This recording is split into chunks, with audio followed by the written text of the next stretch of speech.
Friends ನಮಸ್ಕಾರ. ಇಲ್ಲಿ ನೋಡಿ, ಇದು ಉದ್ದಿನಬೇಳೆ, ಕಪ್ಪು ಉದ್ದಿನಬೇಳೆ ಮತ್ತು ಕುಸಲಕ್ಕಿ, ಒಂದು 4 ಏಲಕ್ಕಾಯಿ. ಫಸ್ಟು ಕುಸಲಕ್ಕಿ 1 ಕಪ್ಪಿಗೆ ಹುರ್ಕೊಂಡು ಅರ್ಧ ಕಪ್ಪು ಕುಸಲಕ್ಕಿ ಹಾಕಿ ರುಬ್ಕೊಂಡಿದ್ದೀನಿ. 3 ಏಲಕ್ಕಾಯಿ. ಇದನ್ನು ಪುಡಿ ಮಾಡ್ಕೊಬೇಕು. ನೋಡಿ, ಪುಡಿ ಮಾಡಿಕೊಂಡು ನೋಡಿ ಮಿಕ್ಸಿನಲ್ಲಿ ನೈಸ್ ಪೇಸ್ಟ್ ಹಾಕಿ ಪುಡಿ ಮಾಡ್ಕೊಂಡಿದ್ದೀನಿ.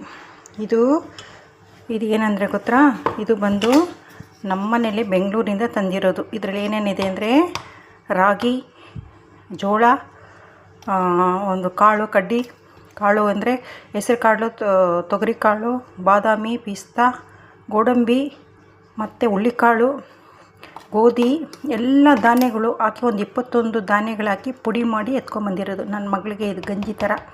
ಆ ಕಾಲದಲ್ಲೆಲ್ಲ ನಾವು ಗಂಜಿ ಕುಡಿತಾಯಿಲ್ಲ, ಬಿರೇ ರಾಗಿ ಗಂಜಿ. ಇದರಲ್ಲಿ ಸ್ವಲ್ಪ, ಯಾಕಂದರೆ 30-40 ವಯಸ್ಸಾದಮೇಲೆ ಸೊಂಟ ನೋವು, ಕೈಕಾಲು ನೋವೆಲ್ಲ ಇರುತ್ತೆ. ಹಂಗಾಗಿ ಬೆಳಗ್ಗೆ ಎದ್ದು ಇದರಲ್ಲಿ 2 ಸ್ಪೂನು ಹಾಕ್ಬಿಟ್ಟು ತಣ್ಣೀರಲ್ಲಿ 1.5 ಕಪ್ ನೀರು ಹಾಕಿ ಗಂಜಿ ಥರ ಬೆಲ್ಲ ಹಾಕ್ಕೊಂಡು ಕುಡಿಯೋದು ಫ್ರೆಂಡ್ಸ್. ಇದು ಅಷ್ಟೇ.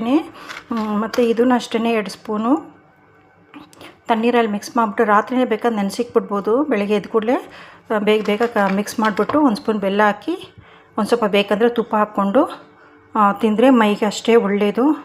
ಈ 2 ಐಟಮ್ಸ್ ಇವತ್ತು ನನ್ನ ಮಗಳಿಗೆಲ್ಲ ಇದು 2 ಐಟಮ್ಸ್ ಮನೇಲಿ ಮಾಡಿ ಇಟ್ಬಿಟ್ಟಿದ್ದೀನಿ. ಮೊದಲೇ ಆಲ್ರೆಡಿ ಕರ್ಬೇವಿನ ಸೊಪ್ಪು ಪುಡಿ ಮಾಡಿ ಇಟ್ಟಿದ್ದೀನಿ. ಇನ್ನು ನಾನು ಹೋದ್ಮೇಲೆ ಆಫೀಸ್ಗೆಲ್ಲ ಹೋಗ್ಬೇಕಲ್ವರ, ಇದು ಬೆಳಗ್ಗೆ ಗಂಜಿ ಮಾಡ್ಕೊಂಡು ಕುಡಿತಾಳೆ. ಬೆಲ್ಲ ಹಾಕ್ಕೊಂಡು ಕುಡಿಬೋದು, ಎಲ್ಲರೂ ಕುಡಿಬೋದು, ಮಕ್ಕಳು, ದೊಡ್ಡವರು, ಚಿಕ್ಕವರು ಎಲ್ಲ ಕುಡಿಬೋದು ಫ್ರೆಂಡ್ಸ್. ನೆಕ್ಸ್ಟ್ ಟೈಮ್ ವೀಡಿಯೋದಲ್ಲಿ ನಿಮ್ಮನ್ನು ನೋಡ್ತೀನಿ, ಇನ್ನೊಂದು ವೀಡಿಯೋದಲ್ಲಿ. Bye friends.